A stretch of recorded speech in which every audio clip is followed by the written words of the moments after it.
Let's go to Dwight right here. He had a question. Raise your hand, Dwight.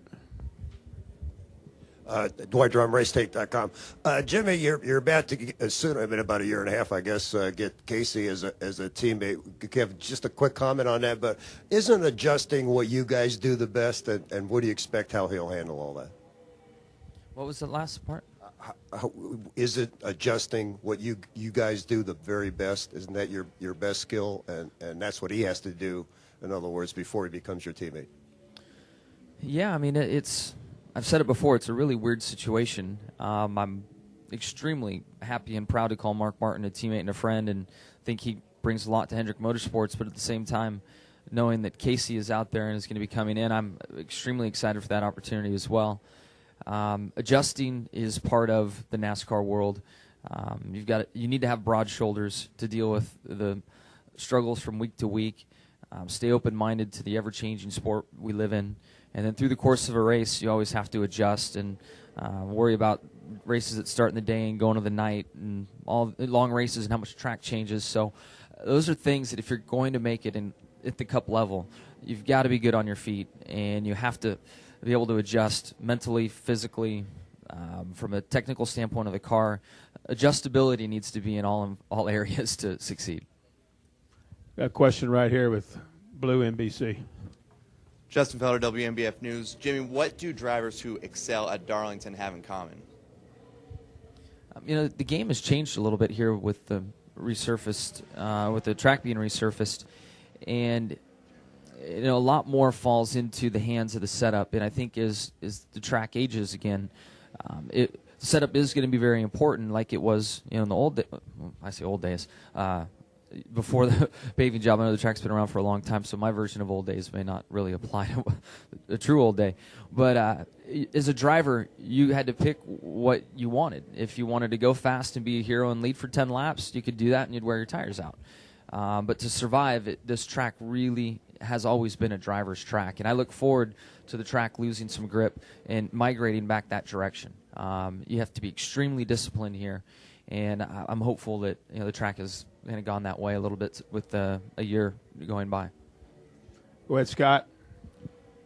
Jimmie, Scott Fowler from the Charlotte Observer. I know you've talked about this a lot, but just a little bit about your relationship with Jeff Gordon, and he said that he thinks y'all are good friends now, but will be better friends in 15 or 20 years when you're not wanting the same thing all the time. Just your reaction to that. I'm not, I don't know. But he had mentioned that a long time ago, or did he mention that recently? A week or two ago?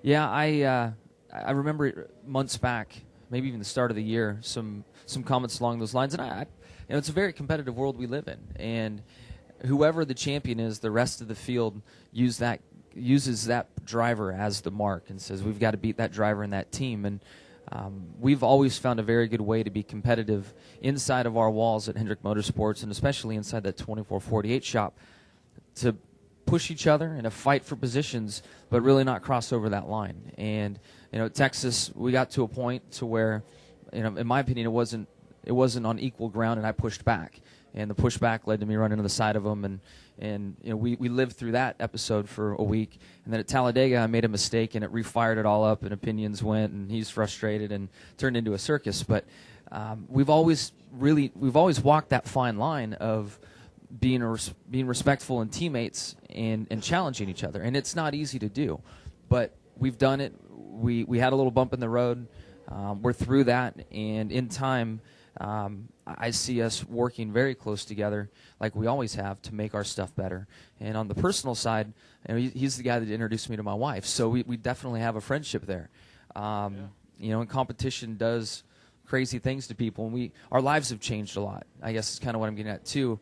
Now that I'm going to be a father soon, maybe we'll have more in common and be around each other more in a personal setting. So there hasn't been an issue with our friendship. I think our lives have changed some, and in time, it's at the end of our careers, I'm sure we'll sit back and have a few beers and talk about a lot of things. But right now, we're just competitive teammates doing our thing.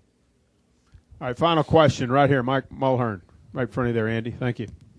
Mike Muller, MikeMuller.net.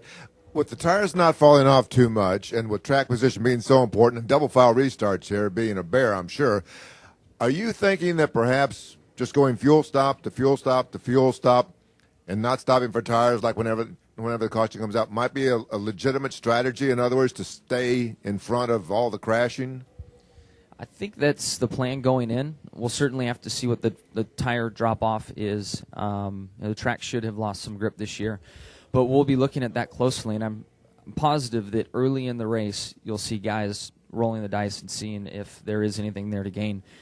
And then we'll all pay attention and say, okay, it worked for this team, and that process will start if it's available. And I'm not sure you don't want any tires, but 2 tires.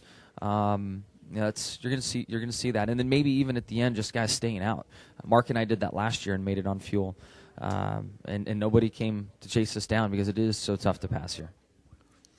Jimmie, thanks a lot, and good luck this weekend.